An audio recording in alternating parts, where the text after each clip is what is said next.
En un enfrentamiento verbal sin precedentes, el presidente Javier Milei desafió a un grupo de periodistas que lo acusaban de ser antiderechos. La tensión fue palpable mientras Milei defendía su postura y respondía a las críticas. No te pierdas este momento impactante. A la madre que manda a su hijo al colegio público, ¿qué le va a cambiar? Asiste a una escuela pública. Va a tener una escuela pública de mejor calidad. ¿Qué vas a hacer, por ejemplo, cuando todos los gremios docentes salgan a la calle? Peso para ¿Puedo aprovechar para hacer una pregunta de los pesos? Dame un problema O sea, ahí grande. coincidís con Melconian que tenemos mucha salsa, muchos pesos y pocos dólares. Digamos, no nos metamos con lo que... yo no estoy para discutir lo que discute Melconian. $5.000 millones de dólares por año. Las Es decir, reservas del Banco Central, que no depende para de qué? vos. Pero si los números son públicos. Sí. Javier, bienvenido. ¿Qué tal, Antonio? estás? Un gusto enorme. Bueno, felicitaciones por la elección. La verdad que una elección impresionante. Sí, No, ¿la esperabas? no. Si te dijera que esperaba semejante número, te estoy mintiendo. ¿Qué esperabas? Nosotros, la realidad es, dimos todo, dejamos todo. Obviamente una campaña muy austera y tuvo mucha creatividad, donde ahí el trabajo de mi hermana como jefe de campaña o nuestro cineasta Santiago Oría, la verdad es que para lograr transmitir las ideas ha sido un trabajo enorme. Y la realidad es que nosotros sabíamos que habíamos dado todo, nosotros estábamos muy tranquilos el día de la elección porque cuando vos das todo, ya está, más no podíamos hacer y era una cuestión de ver los resultados. La verdad que cuando vimos los resultados quedamos impresionados. Lo que se empieza a ver, y me parece que es abiertamente, lo escuchamos ayer a Aníbal Fernández, hay toda una campaña, creo que de miedo, hacia la próxima elección ya general. Esto fue una paso acá, obviamente, más allá de los resultados, fue una paso, ahora viene la elección. Hay una campaña que yo creo es una campaña de miedo, que se habla mucho del tema de derechos y de la pérdida de los derechos. Háblame de eso. A ver. Perdóname, pues se habla obviamente del derecho a la salud pública, el derecho a la educación pública, el derecho a las vacaciones, los aguinaldos, derechos. Y está mucho la palabra, no regales tus derechos. A ver, yo creo que hay dos dimensiones, ¿no? Una es el uso del miedo como forma de hacer política, que verdaderamente es algo espantoso porque me parece que lo que hay que hacer es discutir ideas y no tratar de estar asustando a la gente. Me parece que sería mucho más sano. Pero bueno, es difícil pedirle peras al olmo. No, aparte me parece que ya está establecida así, o sea, ya está dirigida así la campaña. Claro, y después hay un tema que a mí me parece que no es menor, que es la discusión si estamos hablando de derechos o si estamos hablando de privilegios. Porque en el fondo este tipo de personas, yo te diría, lo voy a decir abiertamente, son delincuentes.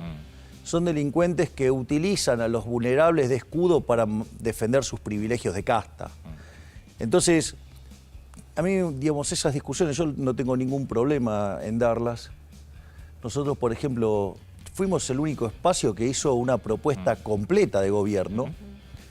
Nosotros, para todo lo que tiene que ver con la cuestión social, tenemos directamente un ministerio, que es el Ministerio de Capital Humano, en el cual nosotros nos ocupamos de los temas de niñez y familia, lo que tiene que ver con la salud, lo que tiene que ver con la educación, y todo esto integrado para que derive en trabajo. Porque, a ver, yo, digamos, soy especialista en crecimiento económico, con y sin dinero, es decir, sé cómo se hace para crecer y sé cómo se hace para bajar la inflación.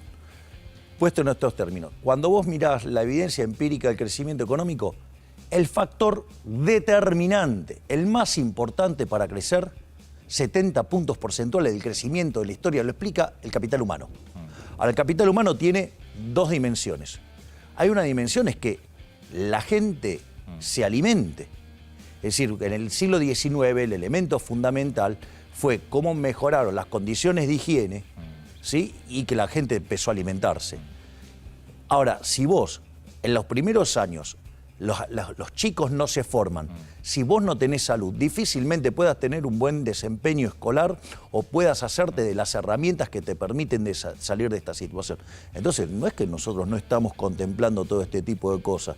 Lo que sucede es que nosotros queremos cambiar el modo de financiarlo.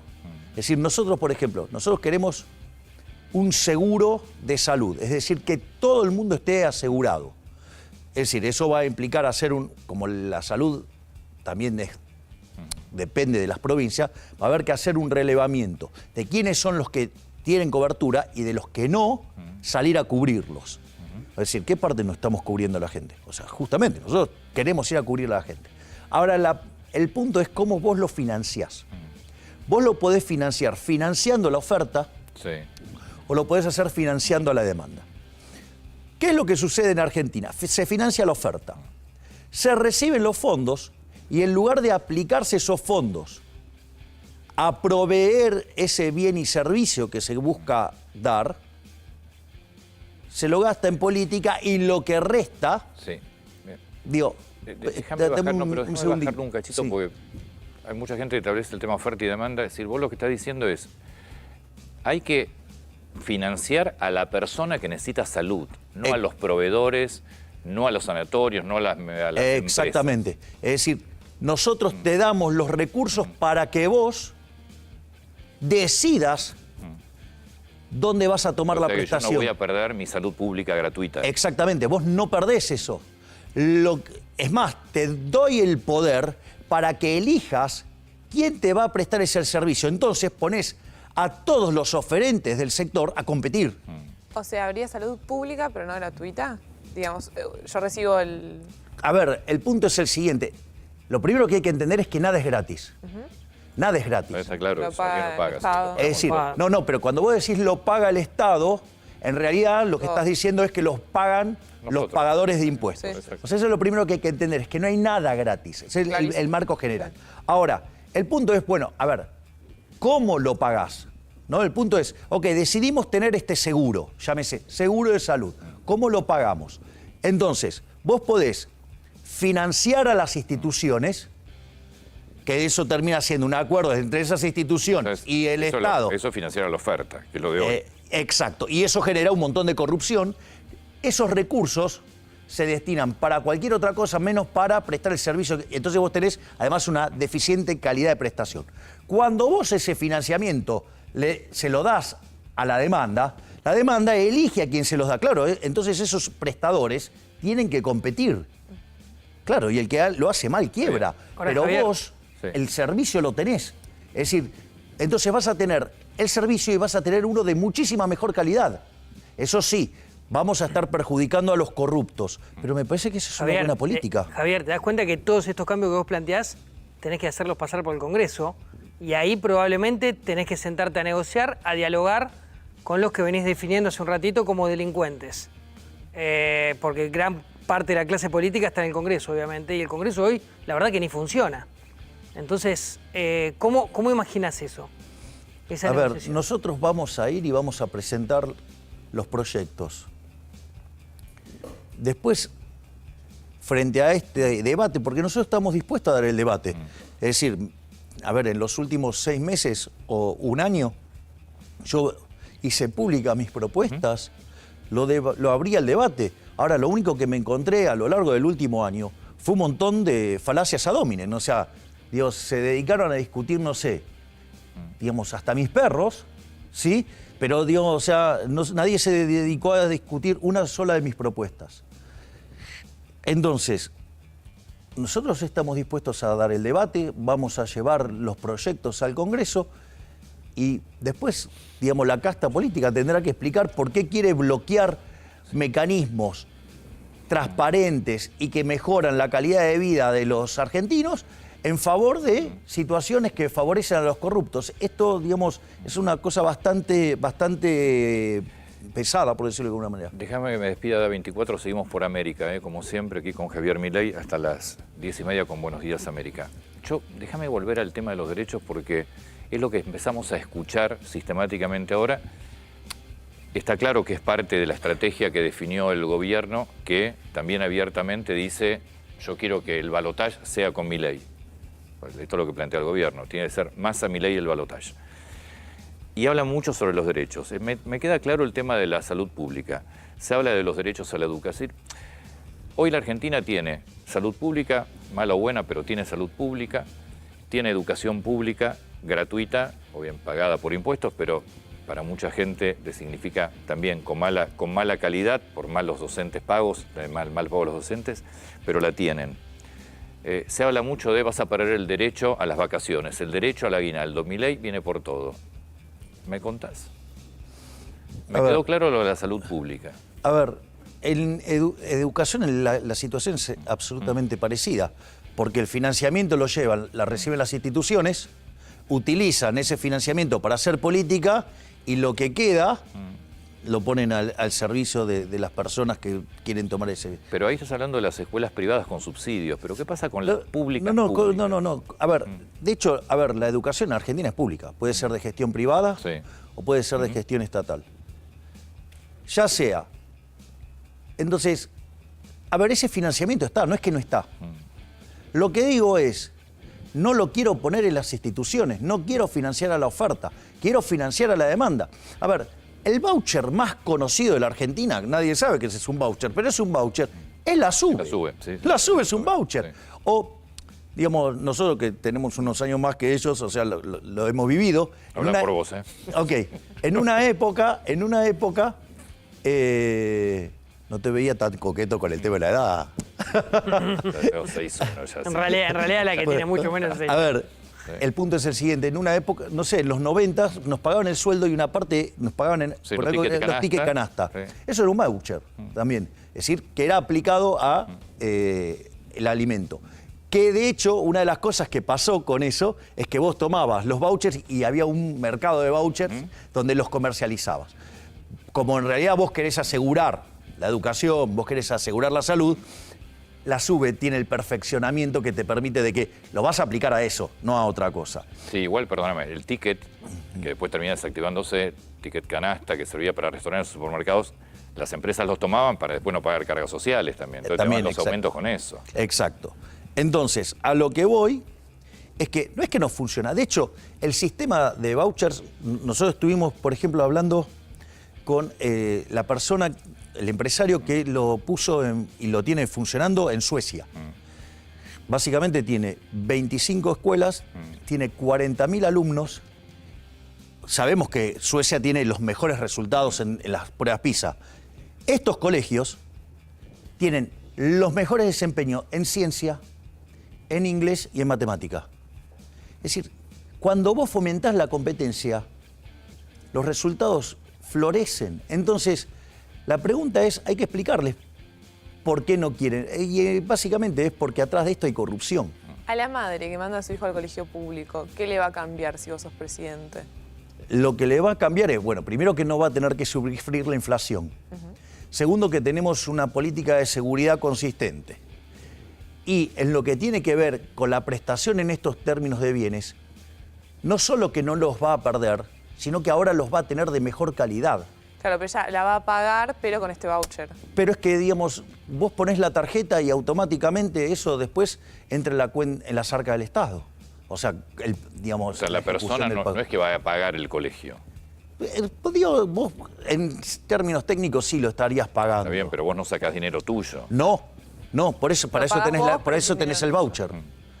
Es decir, entonces se te financia que vos, pero con la situación en la cual vos elegís a la institución a la que querés ir. Claro. Entonces ponés a la oferta a competir. Y eso es lo que mejora la calidad del servicio. Está bien, vos, pero vos hoy, está bien que vos, si vos sos presidente, no es que tenés estados a cargo, escuelas a cargo, pues la escuela depende de cada distrito. Pero, por ejemplo, los colegios de la Ciudad de Buenos Aires, colegios públicos de la Ciudad de Buenos Aires, están financiados por la Ciudad de Buenos Aires. Está bien, pero de vuelta, nosotros no es que vamos a quitar esos colegios, lo que queremos es que compitan. Y para eso hay que cambiar el mecanismo del financiamiento. Es decir, y darle el financiamiento a la gente, no a las instituciones. porque ahí se producen desvíos y ahí es donde aparece la corrupción y ahí es donde se deteriora la calidad del servicio. A ver, Javier, más allá del... no, dame un segundito, porque esto es importante. Si nosotros miramos los desempeños en materia de educación de Argentina, está claro que hay algo que corregir. Es decir, Argentina está entre los peores de América Latina. Es decir, después de haber sido el primer país que eliminó el analfabetismo, digo, Argentina fue expulsado de las pruebas PISA por sesgar la muestra. Entonces estamos hablando de un fracaso rotundo que no lo quieren aceptar. Porque esto pasa, porque fíjate, cuando vos a un padre le preguntás sobre la educación de sus hijos, si no, la educación es un desastre, pero el colegio que lo manda él es de bueno. Sí. Bueno, en realidad, digamos, se hacen trampas jugando al solitario, no son buenos. O sea, los desempeños son malos, los números... Argentina menos del 1% tiene en el grupo de élite, por decirlo de alguna manera. La situación de Argentina es desastrosa. Lo que uno tiene que hacer es tomar esos números y resolver el problema. Si nos seguimos mintiendo, no lo vamos a arreglar. Lo que me parece que tiene que quedar claro es a una persona que hoy asiste a una escuela pública... Va a tener una escuela pública de mejor calidad. Sí, Es decir, y va a tener que pagar, digo, efectivamente, más allá del voucher en sí, digo, porque ya sabemos los impuestos lo pagamos entre todos. No tiene que pagar nada más. No va a tener que pagar. No. Entrega el voucher. Entrega el voucher. la persona que hoy se atiende en educación, en salud pública. Lo mismo. Digamos, va a tener un seguro que le dé contención. Pero ese seguro se lo va a dar el Estado o va a ser pago. Claro. No, se lo va a dar el Estado para que, digo, justamente pueda resolver el problema. Ahora, Javier, muchos también se preguntan en estos días qué vas a hacer, por ejemplo, cuando todos los gremios docentes salgan a la calle ante una posible de estas reformas. ¿Qué va a hacer Javier Milei, presidente? Pero, a ver, entonces le preguntaré a los docentes qué es lo que quieren hacer. Entiendo que los docentes deberían estar comprometidos con la mejora en la educación. Entonces, si genera un sistema que genera más competencia y que se vuelve más productivo, a los docentes les va a ir mejor porque van a tener mejores remuneraciones también. Es decir, van a querer, como pasa en Suecia, ir a los colegios donde va mejor porque les va mejor a ellos. Recuerdo cómo han reaccionado cuando se los quiso evaluar más seguido, que eso también estaba muy bueno para el sistema. Bueno, me parece que en una sociedad competitiva vos tenés que ser evaluado. Ustedes son evaluados minuto a minuto. Sí. O sea, ustedes tienen una cosa que se llama minuto a minuto y evalúan cómo están haciendo su trabajo. Entonces la pregunta es ¿por qué hay algunos actores que no quieren ser evaluados? Porque eso también, o sea, como mecanismo de señal, quiere decir que si vos no querés ser evaluado es porque aun cuando haya una mala percepción de que sos trabajando, de cómo sos trabajando, quiere decir que entonces sos peor todavía, porque si no querés ser evaluado, a mí me parece que una de las cosas que nosotros venimos a traer es la competencia. Es que la gente empiece... A ver, ¿cuál es la magia que hace que el sistema capitalista florezca? Es que solamente se puede ser exitoso sirviendo al prójimo con bienes de mejor calidad a un mejor precio. Entonces, vos... Es más, es un sistema, como decía Bastiat, dice, donde entra el comercio no entran las balas. ¿Por qué? Porque, no sé, yo lo podría odiar a él, pero le tengo que vender mi producto. Bueno. Entonces lo tengo que tratar bien. Entonces es un sistema que promueve la paz, la convivencia, pero además mejora la calidad de vida. Estados Unidos le compra petróleo a Venezuela, básicamente, ¿no? Bueno. Está claro. Entonces... Te pregunto por tema, siguiendo con esta línea de... Hay una serie de proyectos tal vez polémicos o que algún sector trata de polemizar. El tema tenencia de armas, o portación, para que quede claro cuál es la idea, cuál es el concepto que vos estás trasladando. A mí me parece que llevar la discusión ahí es una forma también de asustar a la gente, de ponerlo... Nosotros tenemos un programa de seguridad que tiene que ver con reformar la ley de seguridad interior, reformar la ley de defensa nacional, reformar la ley de inteligencia, reformar lo que tiene que ver con el sistema carcelario, el código penal y el código penal procesal. O sea, me parece que esa es la discusión grande. Respecto a lo que tiene que ver con la tenencia de armas, hay una muy buena ley. Es decir, lo único que no hay que hacer nada, hay que hacer que se cumpla. Porque tal como está hecha hoy, digo, a los únicos que favorece es a los delincuentes. Lo único que tenés que hacer es cumplir la ley. No tenés que hacer nada. Pero de vuelta, es una forma que tienen para embarrar el debate. ¿No decís que favorece a los delincuentes hoy la ley actual? ¿No hay que cambiarla en ese sentido? A ver, no, vos tenés una buena ley. Digamos, la ley es de la década del 90. Sí. La ley es buena, está bien diseñada. Lo que vos necesitas es que se cumpla y no que se vuelva una traba para los honestos. Digo, cumplí la ley. Nosotros lo que queremos es que se cumpla la ley. Entonces, después se dedican a hacer caricaturas. No, acá no hay que hacer caricatura, hay una ley. O sea, cumplí la ley. Yo no sé si lo tenemos ahí a Aníbal Fernández ayer, a ver si lo podemos buscar, para no repetir yo lo que dijo y repetirlo mal. Pero ayer habló Aníbal Fernández, obviamente Aníbal Fernández, ministro de Seguridad de la Nación. Escuchalo, decía esto sobre una eventual presidencia tuya. Si lo que ellos dicen es lo que van a hacer, esto solo cierra con represión.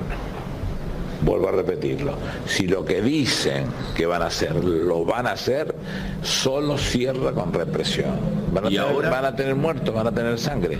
Ahora le digo, si lo que dijeron lo van a hacer, solo cierra con represión. Van a tener muertos.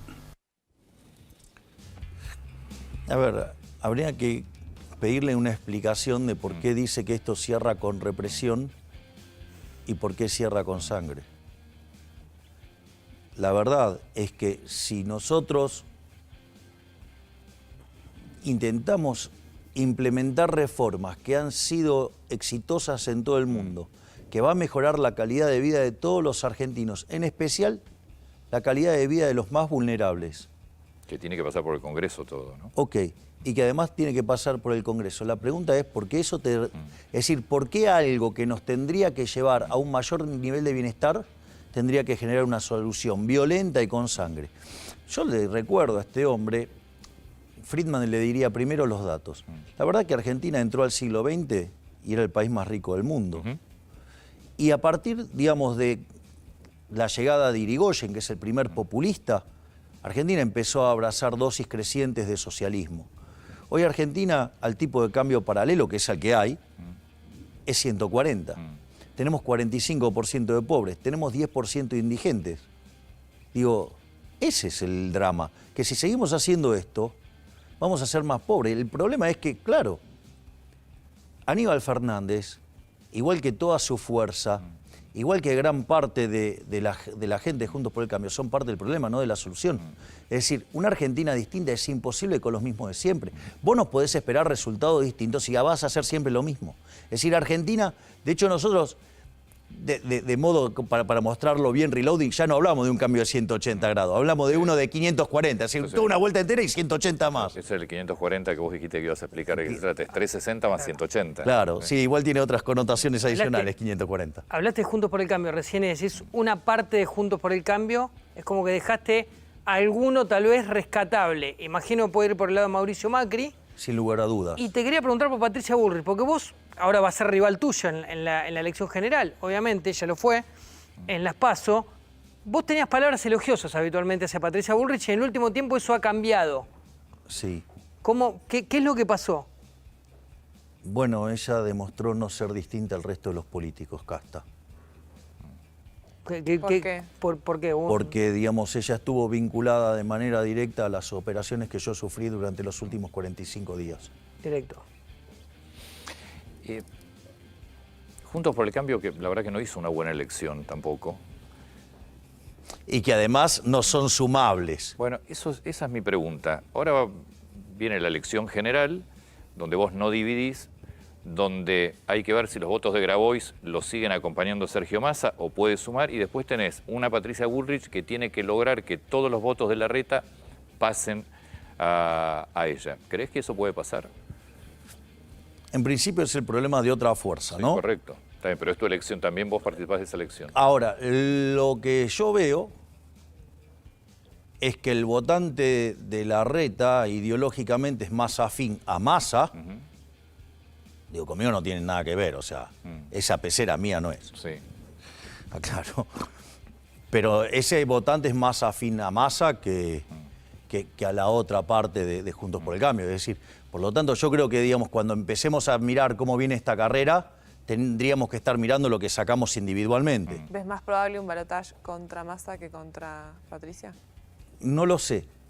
Lo que digo De es... acuerdo a lo que vos estás planteando ahora, sí. Porque si los votos de Larreta irían a Massa, estás hablando de un balotaje Milei-Massa.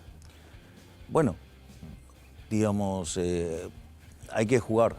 O sea, y después, la pecera que no votó, por decirlo de alguna manera, esa es gente que está en la que más enojada de todas, con lo cual Te puedes sumar. veo difícil que estén votando a la casta, Claro. ya sea la de buenos o la de malos modales. ¿Y tus 30 puntos son inamovibles, crees? Esos 7 millones de personas que te votaron.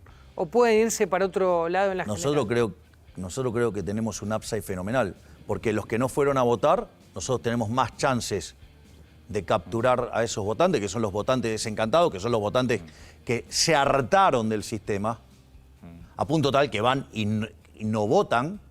Entonces, y además nosotros creemos que frente a las divisiones internas de Juntos por el Cambio, mucha gente de Juntos por el Cambio que no nos votaba porque no tenía confianza en que nosotros fuéramos una alternativa para terminar con el kirchnerismo, los números del domingo muestran que la única alternativa para terminar efectivamente con el kirchnerismo somos nosotros. Porque no solo que nos hemos opuesto sistemáticamente y que hemos sido los opositores más rabiosos al kirchnerismo, sino que además hemos demostrado músculo político como para efectivamente ganar y terminar con el kirchnerismo. Es decir, al margen que cuando Juntos por el Cambio le ganó el kirchnerismo, lo trajo de vuelta. Dicho sea de paso, que le ganó al kirchnerismo y que fracasó porque los propios le tiraban en contra. Y cuando vos tomes la lista de Juntos por el Cambio, es cierto, ganó el ala de Bullrich, pero después en la lista están también los de Larreta, con lo cual, digamos, el problema lo tenés, o sea, que la mitad te tira para el otro lado. Entonces, aún, digamos, si llegaran a ganar, también serían un problema, porque tendrían este problema de ingobernabilidad que los paraliza y, consecuentemente, después nos van a traer más kirchnerismo de vuelta. Por lo tanto, la única forma de terminar con el kirchnerismo, los únicos que garantizamos el fin del kirchnerismo, somos nosotros. Te traigo a la parte económica. ¿Qué pensás de lo que pasó ayer? De lo que decidió el gobierno, la devaluación, la suba de tasa de interés, la limitación a dólar MEP. Todo dirigismo, ¿no? Porque en el fondo las limitaciones son garrotazo en la cabeza, ¿no? Es decir, es limitar la demanda a los golpes. Y lo otro es querer controlar los precios, digamos, como si alguien supiera los precios, ¿no? Hay un artículo maravilloso de Hayek por el cual le dieron el premio Nobel, entre otras cosas, que tiene que ver con el uso del conocimiento en la sociedad. Y explica cómo funciona el sistema de precios. Yo creo que si la sociedad, digamos, o los políticos al menos se dedicaran a leer ese artículo, por lo menos se darían cuenta de las atrocidades que están haciendo. A ver, vamos por partes.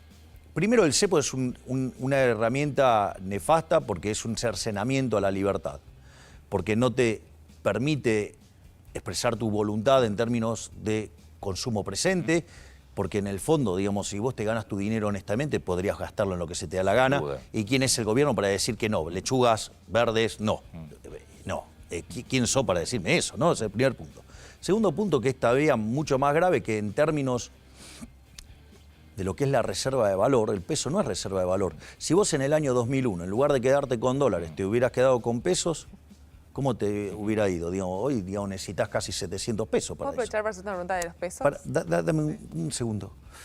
Entonces, primer punto es el impacto negativo sobre la libertad, digo, lo cual no es menor y que además tiene impactos nocivos sobre tu bienestar. No tenés dólares, ¿no? Claro. Ahora,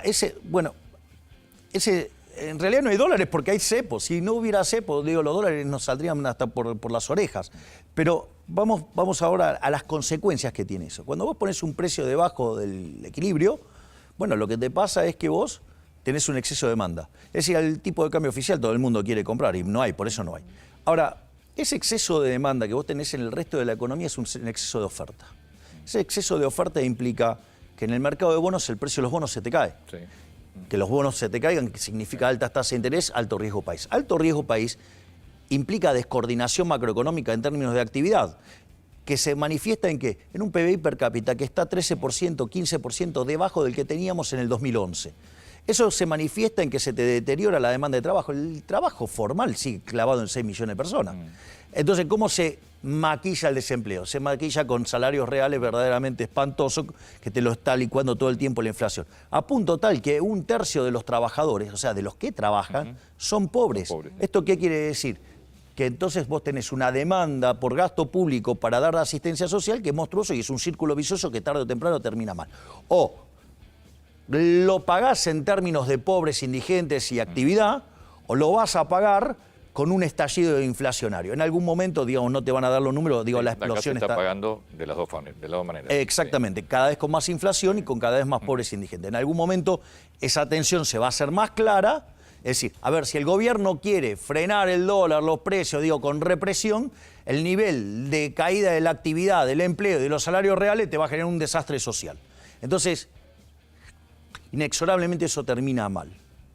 Digamos, eso es lo que tiene que ver con el cepo. Vos tenías una pregunta. Hablé esta mañana con empresarios, dueños de algunas ALICs, y me decían, nos gustaría hacerle una pregunta a Javier. ¿Qué va a hacer con el stock de pesos? Entender bien eso. ¿Cómo vas a resolver el problema? Bueno, esa es, te diría, la pregunta más inteligente de todas. Porque vos, el problema, cuando yo hablo de la dolarización es el único camino que tenemos para evitar una hiper. A contrasentido de lo que dicen economistas que supuestamente se arrogan saber del tema, la dolarización es el único mecanismo por el cual evitas la hiper.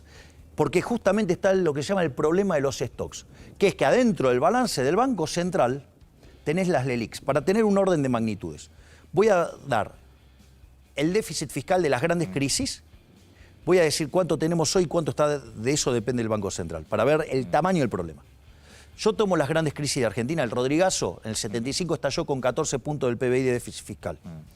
La tablita cambiaria en el 81 estalló con 11.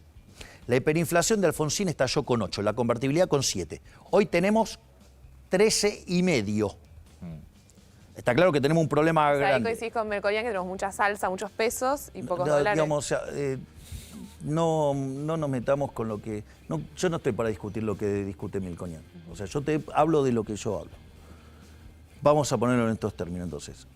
En ese sentido, yo tengo un problema enorme de déficit fiscal. Ahora, cuando yo miro el origen de ese déficit fiscal, 2/3 partes de ese déficit fiscal están generados desde el Banco Central, que es el problema de los stocks. Si vos no resolvés el problema de los stocks, es decir, el problema de las LELIQs, ejemplo, cuando Bullrich dice que el día 1 abre el cepo, bueno, digamos, vos vas a tener un cambio de portafolio tan violento que te vas a una hiper porque la demanda de pesos se te rompe toda. Entonces la hiper la tenés ahí. Si vos querés seguir sosteniendo el cepo, llámese la estrategia de masa, digo, seguís empastando la economía y cada vez, o sea, estás peor, cada vez necesitas más restricciones, cada vez, digamos, vas a tener más pobres e indigentes, en algún momento no te aguanta la cuestión social. Entonces, ¿cómo arreglamos el problema de los stocks? Nosotros lo que estamos proponiendo es la dolarización. La dolarización como mecanismo para liquidar el Banco Central. Después es libre de competencia de moneda, usás la moneda que se te da la gana. Pero eso implica tener una estrategia de cómo rescatás la base monetaria y cómo rescatás las LELIQs. Hay analistas que verdaderamente, a mí me sorprende el nivel deplorable que tienen en Argentina, en especial algunos que dicen que saben. Yo hago una pregunta. Si yo tengo un título de deuda, ¿no? Sí, un bono. Un bono. Sí. Y yo lo quiero rescatar. Ahora te voy a decir, yo ahora lo voy a pagar. ¿Ese bono vale más o vale menos? Más. Vale más. Está claro que vale más. Bien, exacto. Lo que son las LELIQs y la base monetaria son pasivos del Banco Central. Si yo estoy diciendo que voy a dolarizar, quiere decir que los voy a rescatar. Sí. Si los voy a rescatar, esos pesos no valen menos, valen más. Quiere decir que el nivel de precios implícito, es decir, la inflación implícita, es mucho más baja. Ahora te consulto, ¿para eso necesitarías dólares para rescatarlos? Bueno, hay dos dimensiones del problema. Una vez vos tenés los dólares para rescatar la base. Es decir, lo que hay que tener en cuenta es que cuando el Fondo Monetario Internacional te pide... El Fondo Monetario Internacional, cuando te arma un programa, tiene 3 dimensiones. Tiene una dimensión que es el resultado fiscal, una dimensión que es lo que haces con los agregados monetarios y una dimensión en términos de reservas internacionales netas que se usa para chequear la consistencia del programa. Pero cuando vos vas a liquidar el Banco Central, a vos no te importa la reserva internacional neta, a vos te importa cuánto tenés. Entonces ahí vos tenés la posición de oro, la posición del BIS, la posición de CEDESA y la posición de DEX. Con eso vos tenés para rescatar la base monetaria. Primer punto. Sí. El punto es... ¿Y las LELIQs? Que ahora cómo hago con las LELIQs. Con las LELIQs tengo cerca de 30.000 millones de dólares. Pero también tengo títulos públicos en el Banco Central por 110.000 millones de dólares. Que obviamente no cotizan. ¿Que cotizan a qué valor? Cotizan a 1/3. Está bien. Entonces me sobra plata Está bien. para rescatar las LELIQs. Y acá es lo interesante. Yo hago una pregunta. Si yo tuviera que decir intuitivamente, por favor no lo tomen como que los estoy evaluando, pido por favor. Ese es retórico. ¿Cuál es el riesgo más grande que ustedes, si fuera un inversor internacional, qué es lo que verían como el riesgo más grande de la Argentina? Que no te paguen. El riesgo moneda. Sí. Digo, o sea, el cepo es eso, ¿no? Digo, no puedo sacar los dividendos, lo que fuera. No puedo Riesgo sacar. moneda. ¿Sí? O las brutas devaluaciones que hacen que lo que habías calculado ahora no funciona. ¿Qué es lo que pasa cuando yo dolarizo con el riesgo moneda? Desaparece. Con lo cual, ¿qué quiere decir? Tomás el riesgo moneda de dólar, ¿no? Claro. Que desaparece. Está bien, pero digamos, el riesgo ese del peso de No se desaparición. habla más de cepo, digo. No hay más cepo. No hay más cepo. No solo que no hay más cepo. La caída en el riesgo país. Además, cuando vos haces un proceso de estabilización, todos los programas de shock, si fueron creíbles, o sea, yo ahora no digo, va a ser creíble aun cuando no tuviera reputación. ¿Por qué? Porque no tengo retorno, no puedo volver de eso. Entonces, la consecuencia que va a ser? Que va a ser expansivo. Como consecuencia de ello, el riesgo de contraparte, el riesgo de crédito, ahora digamos voy a tener mejores números fiscales, consecuentemente, ¿qué es lo que va a pasar? También cae por el riesgo contraparte. Entonces, Javier. baja por el riesgo moneda, baja por el riesgo de contraparte. Y obviamente, al ser la tasa más chica, el riesgo de tasa de interés es más chico. ¿Qué quiere decir esto? Que vos vas a tener una caída del riesgo país fenomenal. Y eso va a tener un impacto en actividad furioso. Entonces, son todas para ganar. Pero ¿sabes quiénes son los que pierden? Porque esto es lo importante. Porque por algo tiene resistencia a esto. Durante los últimos 20 años, los políticos con el señoriaje nos robaron 280.000 millones de dólares. Es más, este gobierno va camino a 90.000 millones de dólares. Si lo redondeo, como viene la cosa para adelante, nos roban 25.000 millones de dólares por año. Las Es decir, reservas del Banco Central, que no depende para de qué? vos. Si llegás y te encontrás con algo mucho peor de lo que esperabas. Pero si los dolarizar- números son públicos. Sí, sí, las reservas brutas. Bueno, los números son públicos, así es que, de vuelta, y hay mecanismos de ingeniería financiera para resolverlo. No es que no hay, digamos, es fácil resolverlo. Porque lo que quiero decir con esta caída del riesgo, los bonos ahora no van a valer post-dolarización 1/3. Van a valer Claro. muchísimo más. Entonces, cualquiera querría ser parte de un negocio que en el lapso de, supongamos que tardamos como Ecuador, 9 meses, ganar el 100% piso, es un negoción. Por eso a mí me gusta tanto la estrategia que desarrolló Emilio Campo para que gran parte de ese upside quede en las manos del Estado argentino y así bajar la deuda, baja la deuda bruta y obviamente la deuda Javier, neta. la deuda con el fondo. Última, ¿eh? ¿Cuándo se paga? ¿Cómo se paga? ¿Hablás con gente vinculada al fondo? ¿Hoy ya conocés? Bueno, ¿Te contactan? nos han contactado, digamos, tenemos que armar la reunión y en ese contexto nosotros creemos que no tenemos problemas con el fondo. Porque, ¿cuál es la clave de todos los programas del fondo? Baja el déficit. Bien, exacto. ¿Y fracasa siempre por qué? Nadie lo cumple. Ahora, nosotros tenemos un programa fiscal muchísimo más agresivo que el del fondo. Es decir, para nosotros cumplir con el fondo no es un problema. Sería muchísimo más fácil porque estaríamos sobrecumplidos en las metas. Por lo tanto, porque nosotros tenemos esa convicción. 30 segundos, cuando tenemos que ir ya a un corte. ¿Por qué? ¿Vos crees que le das miedo al mercado o no? En realidad esa es una mentira que establece... A ver, cuando vienen los bancos de inversión, ¿sí? O fondos de inversión, vienen y contactan analistas locales. ¿Cuál es el problema? Que muchos de esos analistas locales o son brutos o trabajan para políticos. Entonces venden historias verdaderamente macabras, como decir que la dolarización te lleva a una hiperinflación. Es decir, lo cual, digamos, es una estupidez. Es decir, es justamente para terminar con la inflación. Es decir, estás terminando con el problema, porque la hiperinflación, que es la muerte de la moneda por, digamos, por el efecto de que los precios se te descontrolaron. Entonces, y la verdad es que yo entiendo, a ver, yo de vuelta aviso, digo, yo cuando me siento a dar charlas, yo cobro por dar charlas porque es lo que yo vivo. Seguro. Obviamente que hay un problema de compliance por el cual, digamos, o sea, yo no puedo tener esas charlas. Entonces van y consultan a analistas de muy baja calidad o involucrados políticamente, que justamente lo que quieren hacer es generar terror. Bueno, la verdad es que si no ven en el negocio en la cara, ¿qué querés que te diga? Digo, tarde o temprano lo van a ver, pero ¿sabés qué van a pagar con su reputación en términos del retorno que se perdieron? Javier, muchas gracias. Gracias, Antonio.